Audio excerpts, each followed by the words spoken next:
Praise the Lord. Welcome to AGS channel. இன்றைக்கி நம்ம சேனலில் ரவையை வச்சு ஒரு டிஷ் தாங்க பார்க்க போகிறோம். ரவையில் இவ்வளோ பெனிஃபிட்ஸ் இருக்குன்னு எனக்கே இப்போ தாங்க தெரியும். ரவைனாலே உப்புமா தாங்க நம்மளுக்கு ஞாபகம் வரும். டேஸ்டியான ஒரு ஸ்பெஷல் தோசை செய்யலாங்க.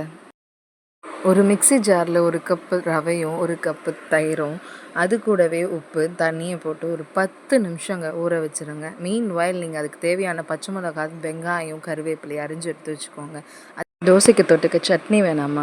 ஆமாங்க. அந்த சட்னிக்கு 3 தக்காளி, ஒரு வெங்காயம், 4 காஞ்ச மிளகா, பூண்டு, உப்பு போட்டு நல்லா பேஸ்ட் பண்ணிவிட்டு அதுக்கு சீசனிங்காக எண்ணெய், கடுகு, ஜீரகம், கறி லீவ்ஸ் போட்டு கொஞ்சம் பெருங்காயத்தை ஆட் பண்ணி இந்த சட்னி அதில் ஊற்றி கொதிக்க விட்டு இந்த தோசைக்கு தொட்டு சாப்பிட்டு பாருங்கள்.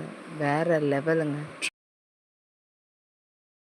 அட்டகாசமான சட்னி ரெடி ஆகட்டுங்க. அதுக்குள்ளே நம்ம எடுத்து வச்சிருந்த ரவை மிக்சரை நல்லா பேட்டர் பண்ணி அதில் கொஞ்சம் சோடா மாவு ஆட் பண்ணி அந்த வெங்காயம், காய்கறிங்கள்லாம் போட்டு நல்லா மிக்ஸ் பண்ணிவிடுங்க. உங்களுக்கு வேணும்னா கேரட் கூட இதில் போட்டுக்கலாங்க.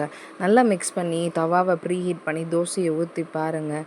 அந்த தோசையை அப்படியே ஒரு திருப்பி பிளேட்டில் சர்வ் பண்ணி அது கூடவே நம்ம சட்னி செஞ்சு வச்சுருக்க சட்னியை வச்சு தொட்டு சாப்பிட்டு பார்த்தீங்கன்னா அப்படி இருக்குங்க. ட்ரை பண்ணிவிட்டு கமெண்ட் பண்ணுங்கள். உங்கள் வீட்டில் யாரெல்லாம் ரவைனாலே உப்புமான்னு பயந்து ஓடுறாங்களோ அவங்களுக்கு இந்த மாதிரி செஞ்சு கொடுத்து பாருங்கள். அப்படி இருக்கும். நிஜமாங்க. டேஸ்ட் பண்ணிவிட்டு நீங்கள் கமெண்ட் பண்ணுங்கள். சேனலில் இன்னும் நிறைய ரெசிபீஸ்க்கு சப்ஸ்கிரைப் பண்ணி ஃபாலோ பண்ணுங்கள். பாய் பாய்.